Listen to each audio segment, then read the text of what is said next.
Welcome back to the channel, and welcome back to the 49 Studebaker rat rod. If you guys have been around the channel for a while, you'll remember that I started this thing years ago by taking a 2006, I think, GMC Canyon, completely cutting the body off. We kept the stock Canyon floor firewall, and we started to do a body drop. Now, things have happened, life's gotten in the way, and we kind of had to put this one on the back burner. We have had other projects on the channel that I'm sure you've seen, but this weekend we're getting back on it.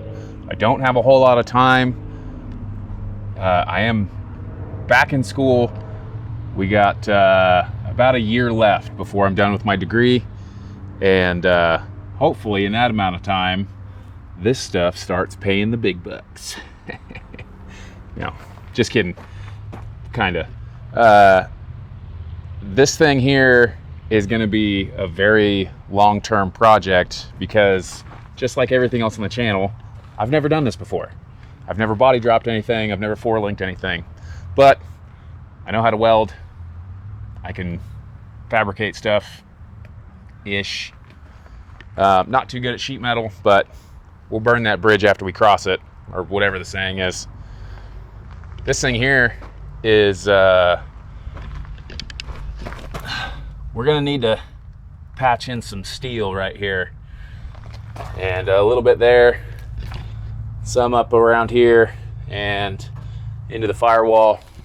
But before we can do any of that, I'm gonna get some jack stands and some wood and kind of lift the cab up a little bit. It's a little too low.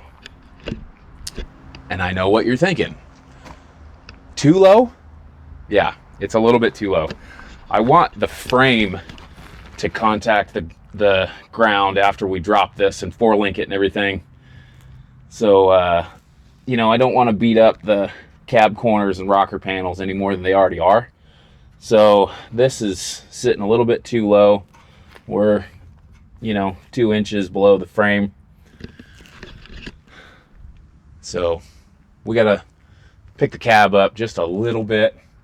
Let's get some jack stands, some wood, pick this thing up, level it up, square it up, throw the seat frame in here, start making some tabs.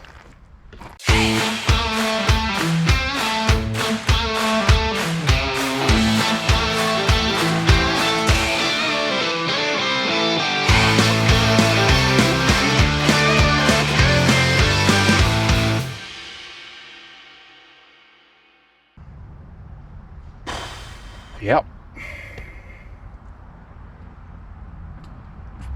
Well, this is why it's important to take a bunch of measurements and do a bunch of mock-up before you start cutting stuff out. Who can see an issue here? It's not really an issue. It's just I could have left the stock floor in the cab of this truck because there would have been plenty of room. But doing it this way does have some advantages, because you can see the stock floor would have been this high, and now we've dropped the floor pan down, you know, however much that is, 8 inches, 7 inches, something like that. So we'll have plenty of headroom.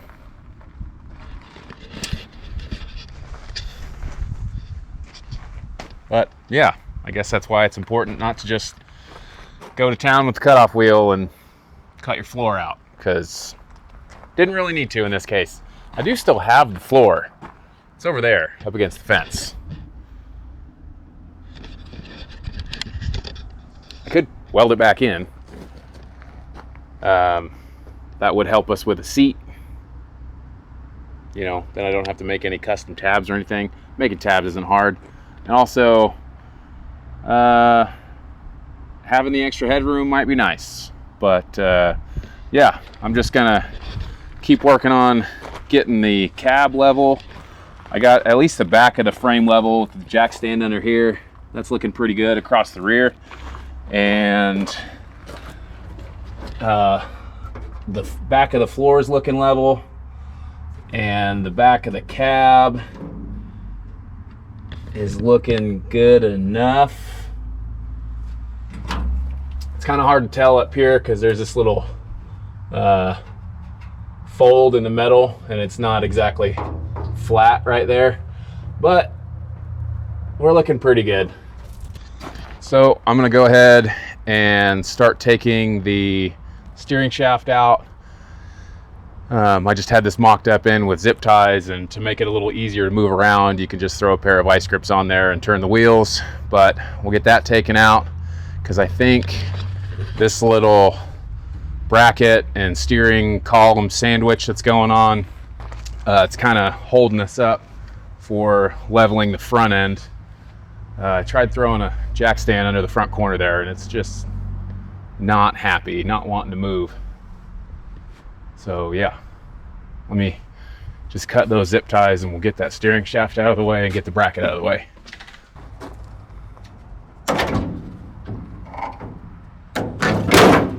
Done. We'll just keep this over here.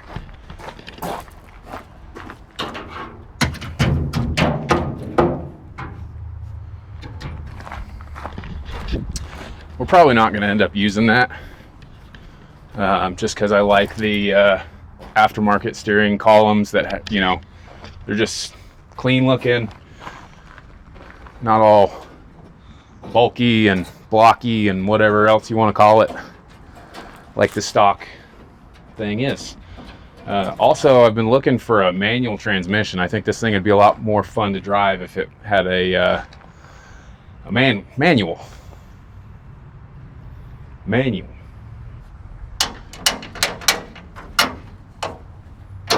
That one's nice and easy.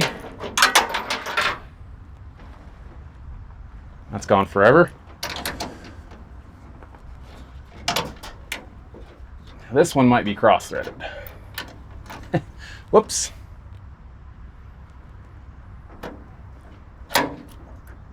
Yeah, I'm gonna need another wrench for that one. Yeah, that bolt is actually, it's gone.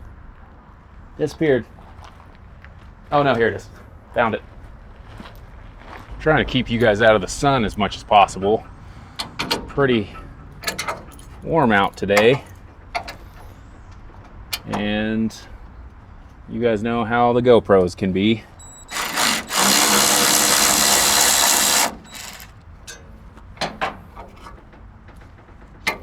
Probably gonna have to bust out the Easy up here pretty soon.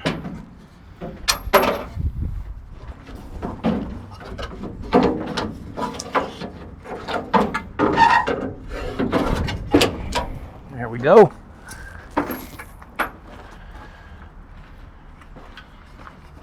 This fits up to the master cylinder, holds the brake pedal and the steering shaft all underneath here.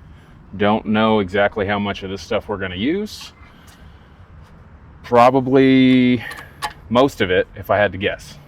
All right, so now let's see what it's going to take to get this body leveled out, because we're pretty raked right now. Back end's a lot higher than the front.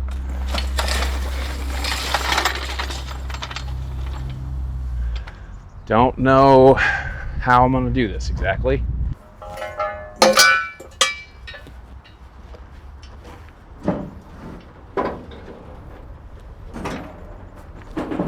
It's not too heavy, thankfully. Maybe we'll just throw some wood down here wherever I put those pieces.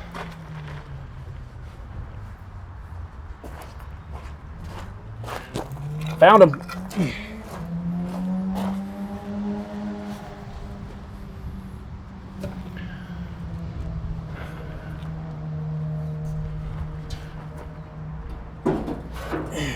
Okay. I need another person. That's what I need. Yeah. Second person. Yeah.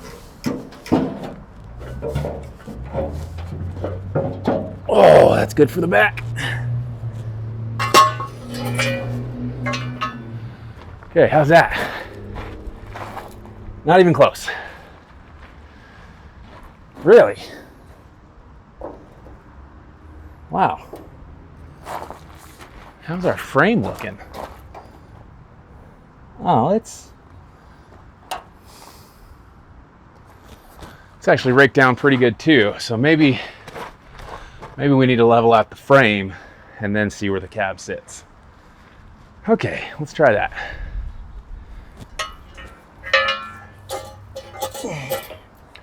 That'll be easier anyhow.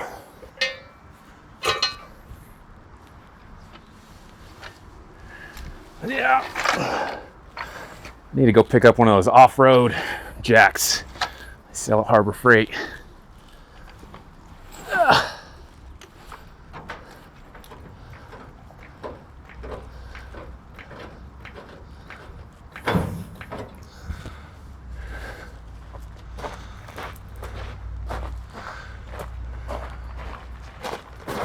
What'd you do with my level?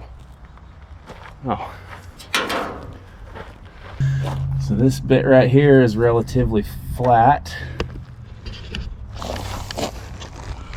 We're almost there.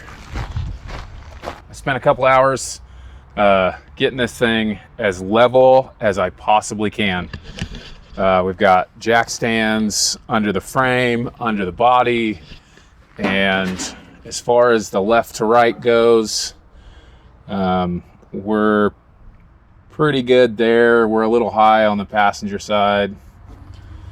If we run a level across here, try to center it up as best we can. Little high on the passenger side. I couldn't have done that if I tried. That's wedged.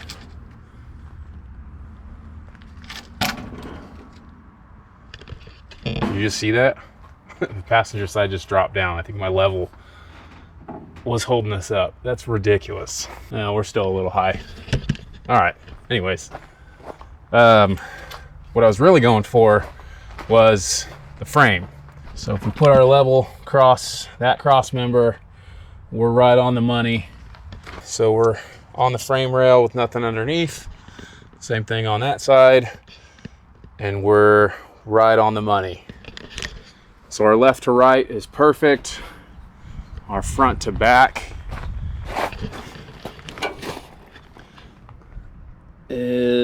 we're a little bit low up front. But I'm calling it good enough. It's really hard. It's really hard to get anything level on this gravel because as soon as you go to move the jack stands around, they just dig in, and you just end up spinning your wheels. Yeah, we're good enough. So what I need to focus on now is getting the body a little bit more level, and also I need to find center of the wheel and kind of eyeball center of the wheel well. I've been looking at the orange truck here and pulled a couple measurements front and back, and from what I can tell, the front of the wheel, or I should say the front of the wheel well, has about 3/4 of an inch to an inch more space, just depending on where you measure, because there's that big swoop right in there. So there is more space on the front than there is on the back. I'm gonna try and get it a little bit better than that, but you also got to remember, pushing the front end back makes the engine bay smaller, and I think right now we are roughly at the minimum for an LS. Let's see, if we just go from the radiator, we're about 29.5 inches. But this isn't the radiator that we're going to use, because the lower radiator hose needs to come out on the passenger side. This one isn't set up that way. That's out of the Colorado. And we have tons of room up here behind the grill. So technically, I mean, we can include this 3-inch section here. Anyways, I don't really want to get too tight on the engine bay. So we really gotta be mindful of where this wheel ends up. I'm just gonna throw some blue tape across this big old cover right here in the center. That way we can put a Sharpie mark on it and be able to see it nice and easy.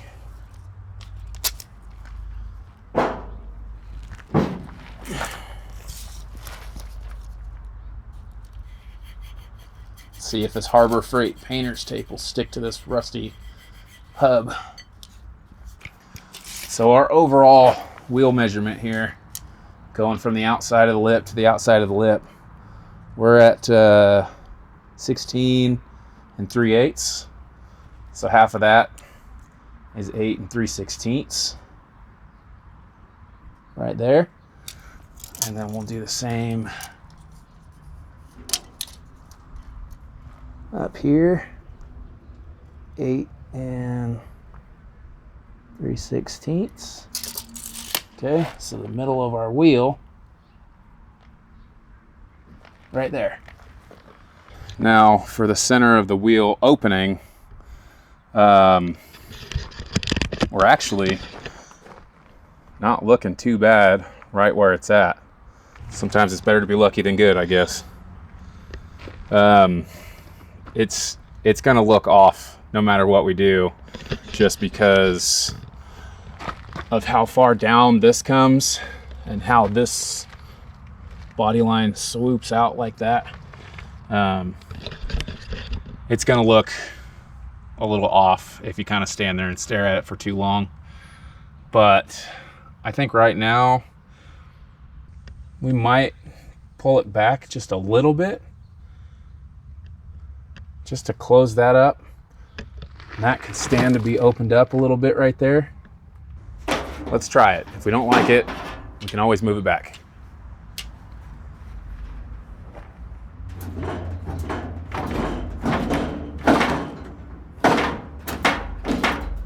Okay, I think I went a little far.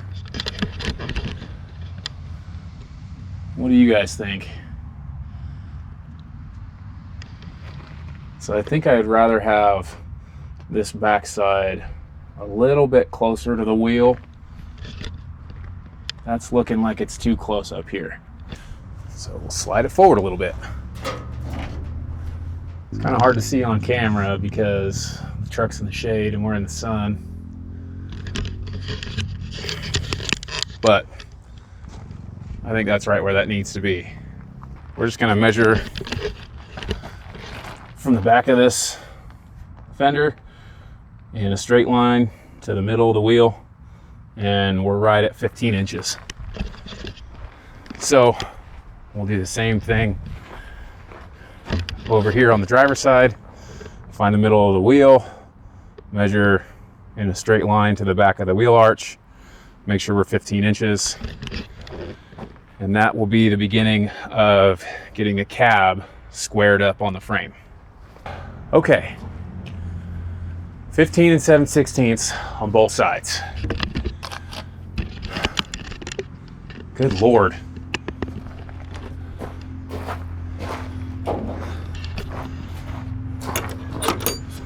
Let's take a step. Ow, what the shit was that? Freaking wasp got me.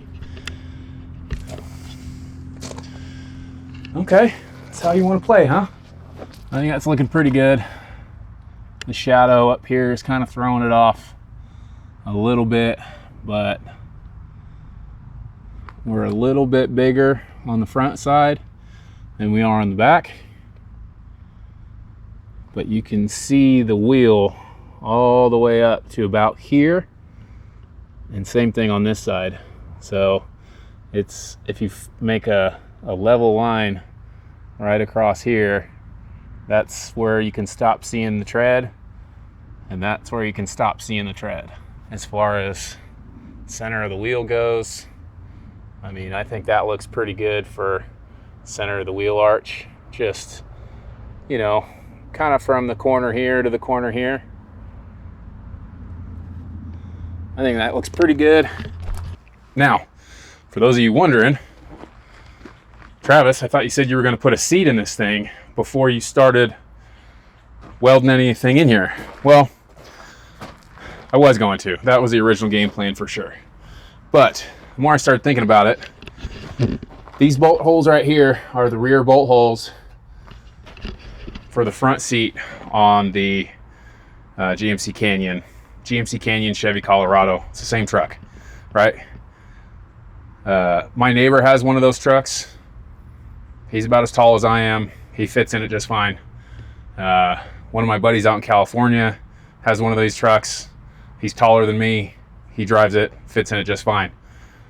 So, from what I can tell, we're actually going to have a tape measure that I put down somewhere.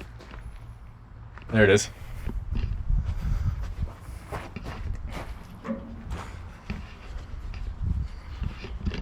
From what I can tell, if we go to the back wall,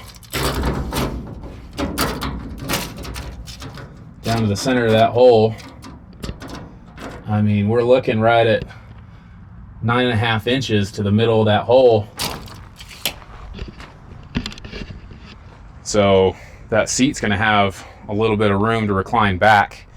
If we go with, you know, separate bucket seats, which I'm also thinking now that I've been out here staring at this thing, that's what I want to do. That was the original game plan. I was going to go with the bench seat just because we have it and it'd be quick and easy, but it's not what I want in this truck. And part of the reason is this transmission tunnel. So this transmission tunnel is as low as we could put that bench seat. So we're going to have to raise up, you know,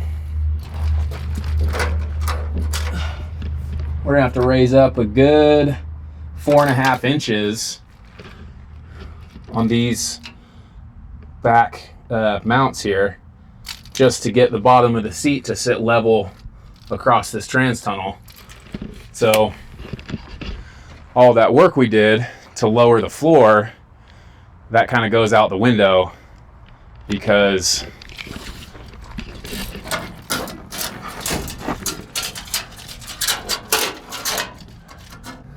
our body drop is actually less than 4 inches now.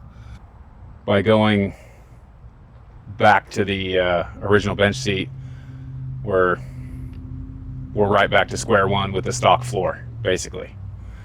And I don't want to do that. So I'm gonna have to try and find some bucket seats for this, but I'm thinking we just get this thing squared up and we start piecing in the easy stuff right here, right? Just make a nice rectangle, fill this side in, fill the driver's side in.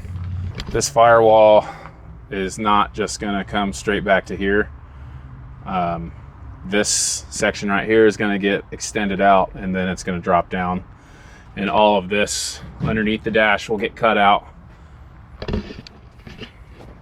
That'll give us more room for steering column, brake pedal, all that stuff that needs to go up in there.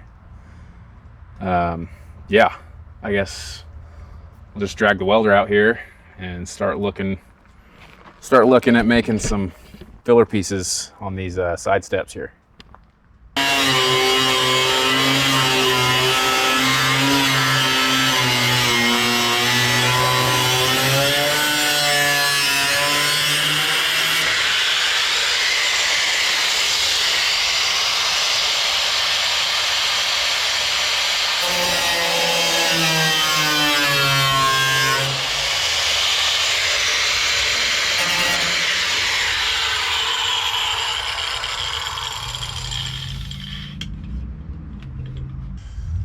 All right, just coming through here with the grinder and giving us a straighter line than what it was. It was all crooked and jagged because I wasn't really taking my time when I cut the floor out of this truck.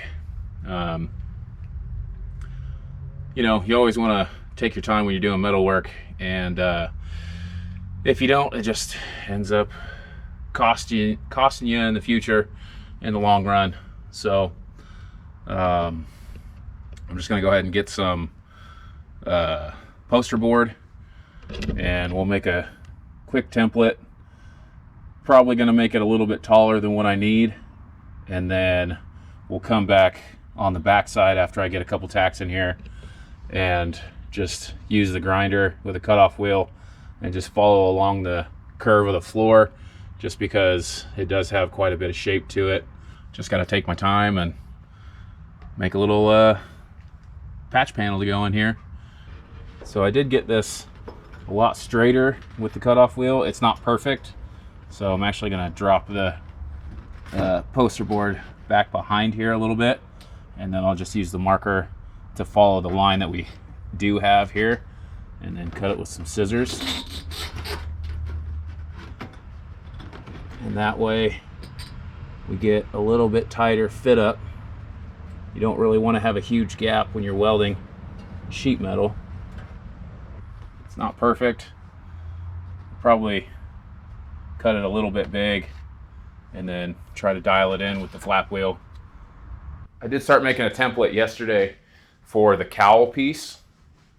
I was going to try and do the hard stuff first, just to try to get it out of the way, but I am limited on my selection for the sheet metal that we need to do this. So I'm going to do the easier stuff first, just to make sure that you know, I'm not messing up too bad. Doing the harder stuff first has its benefits, but if I screw it up, then that just limits the amount of sheet metal we have to correct the mistakes. So I figured do the easy one first, and I have to go pick up some metal after we get these little side pieces done here. Our biggest gap from the bottom here is 3 1/4.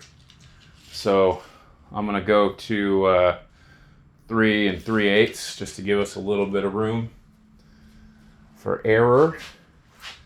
And even though our line that's going to follow that side step is not perfectly straight, I am going to use this straight edge because I can kind of dial that in, I think, I hope, with the flap wheel. So we'll make this 3 3/8 from the bottom to the top. I'm still learning a lot, still pretty new when it comes to metalwork, so take any advice I give you with a grain of salt. But one thing that me or anybody else will tell you is always have more than one grinder, so you can have something set up. If you're working in 2 different areas, like I'm working outside in the garage, I can have a cutoff wheel in here and a flap wheel out there. Also, even if you're working in the same space, it's good to kind of go back and forth between a cutoff disc and a flapper, so you can have 2 grinders set up and ready to go.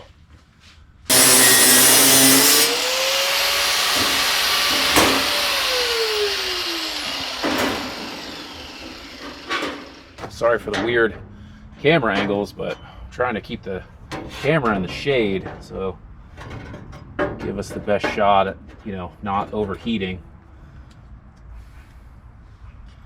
So, I mean, either way we go with this patch panel, we can either grind off on the truck right here. So we're touching right there to right there.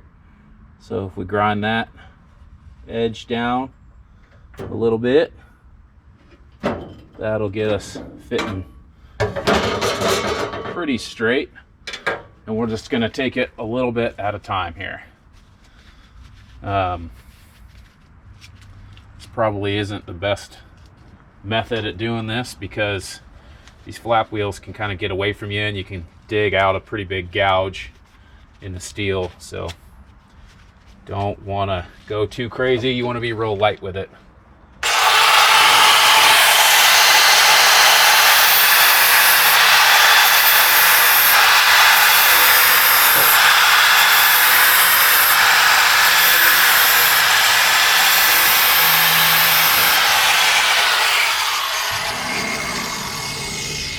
Just do a real small amount, and make sure you're keeping track of how you have this thing in there every time. So this is the front, and it goes up that way. That way you're not flipping this thing around and trying to find a straight edge on a new piece every single time.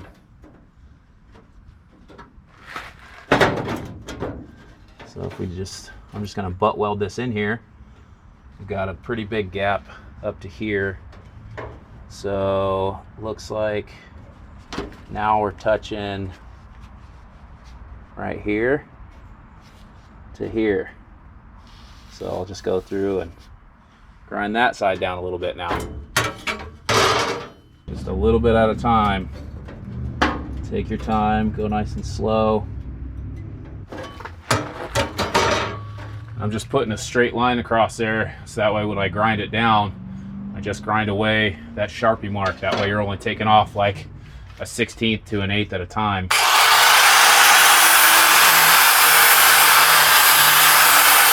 Oh yeah, looking really good now. Nice tight fit up.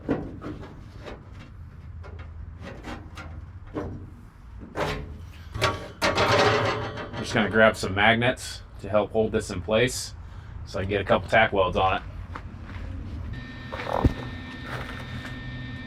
Here goes nothing.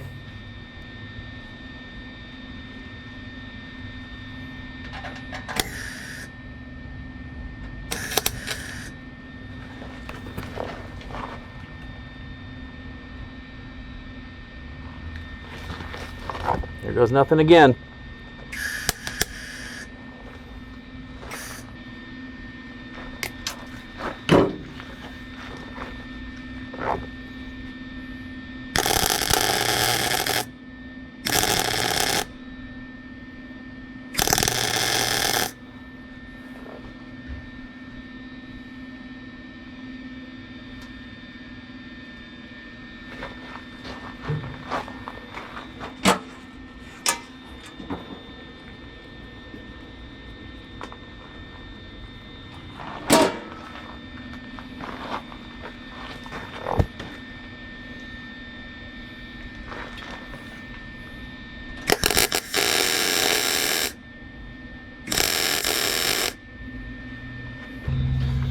Trying to use this little Lincoln Electric Pro MIG 140. It just runs off of 110, and my uncle let me borrow it, and it's got some thinner gauge 023 wire in it, which is a lot thinner than anything I have. It's not feeding the wire. I don't know what's going on. I was messing around with the settings as I was putting some tacks down and messing around with the tension on the wire. I don't know. We are running it off of an extension cord, but it is a pretty short one. And I didn't think it would be that much of an issue because that little Chinese welder that we used a couple weeks back ran off of a way longer extension cord and never had an issue. So yeah, I don't know what's going on with this thing, but I guess we're not using it.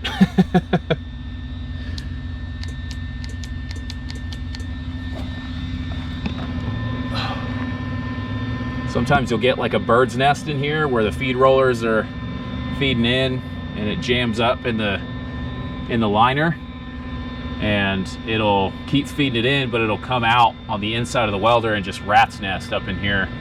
But I mean, this thing isn't even wanting to. That roller right there is supposed to be spinning. It's not even moving.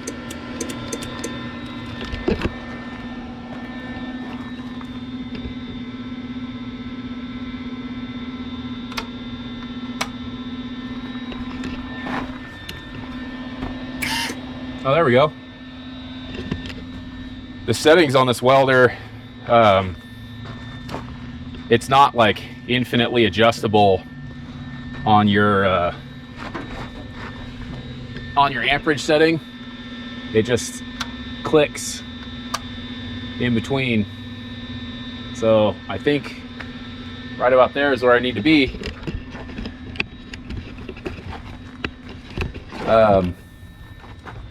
And this is where taking your time really comes into play, because you can see I've got a pretty big gap in here, and when you're tacking sheet metal together, if you have a nice tight fit, you end up with some pretty nice tacks.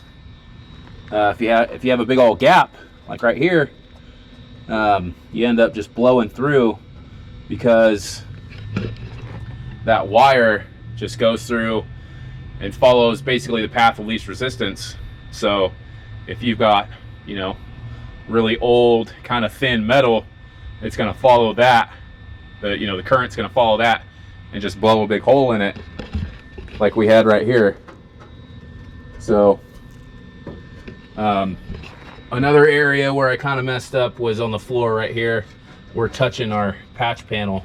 I didn't even think to look right there because we've got such a huge gap. I was planning on making another piece that kind of folds over.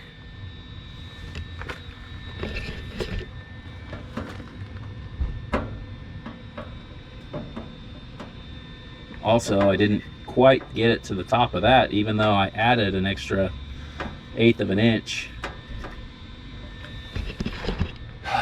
But that's okay. It can be fixed. It can be worked out.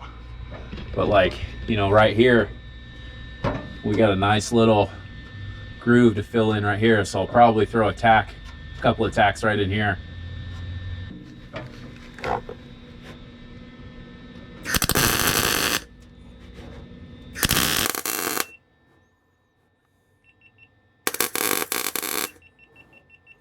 Okay, camera overheated, welder was overheating. That thing does not like sitting out in the sun. So I took my little welder blanket, fiberglass blanket, just made a little shade for it. It's the end of the day. I had to work until I couldn't work anymore. And even then I didn't get a lot done. This is the filler panel I got in there. I think it turned out pretty clean. It was the easiest way that I could figure to do it, and I was actually able to get the floor to weld to my filler panel here. This part of the step right here actually tilts in a little bit, and this is more straight up and down, so there's gonna be a line right along there where I welded, and I'm thinking to try to hide that a little bit, I'll probably go ahead and knock down all of the surface rust and patina that's on the inside of these steps, put a little bit of mud along that seam, and then just paint the inside of the step black. I think that's going to be the easiest way to kind of hide that weld. This is as much as I want to knock down off of it. I don't really want to go too crazy just because of how thin everything is. So I want the weld to have as much reinforcement as possible. And for this top corner right here, I was able to blend it out pretty decent. I mean, you can still see a lip right here. But I made this right here, and I was thinking it would be a pretty stylish little piece to put on here. And that would give me another layer of metal to weld to.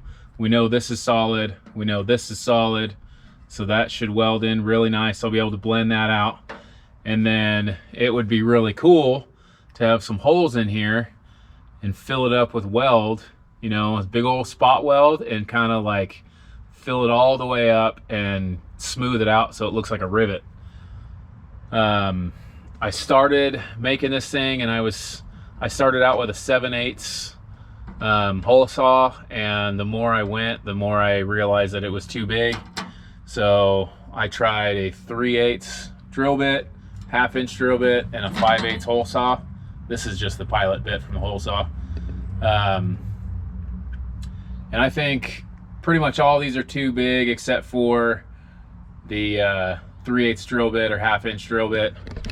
So let me know what you guys think. I'll probably put a poll up either on the channel. I'll do it on my channel, and I'll do it on Instagram if I can figure out how to do that. I don't really know. But I'll have a poll up on the YouTube channel for sure, so let me know what you guys think. You can leave it in the comments of the video. You can go participate in the poll. Let me know what you guys think about this strip here, just for some added reinforcement to the floor and the side of the cab. What size hole would you go with? Would you do a big old hole like this and just flatten it out, or would you do a little bit smaller hole like one of these and build it up and smooth it, you know, give it like a dome shape, make it look like a rivet, like I said. I think this strip right here, we'll do the back section here, and then we'll come in front of the seat and we'll just follow, like this curve right here is going to be in the floor, and we'll just follow it up into the footwell.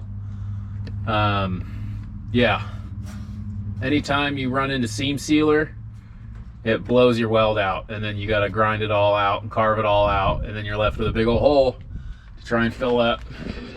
So that's part of what was taking me so long. Another part was that Lincoln welder overheating. Yeah, my uncle used that on his 56 Chevy, and I think he was welding inside though, so that was probably it. But anyways, really sorry that this is all I have time for, but this is all I have time for. I still have a ton of schoolwork to do. It's due tonight. This video's got to go live tomorrow, so I got to get to editing this, get some homework done. And I just want to say thank you guys for sticking it out with me, and even just these quick little videos. Thanks for hanging out. And if there's other videos on the channel that you think you might like, please go check them out. Make sure you're subscribed. You got the little bell notification on, that way you do get notified when I upload. And yeah, leave a comment down below and let me know what you think of this little strap idea. So that's all. See you guys later.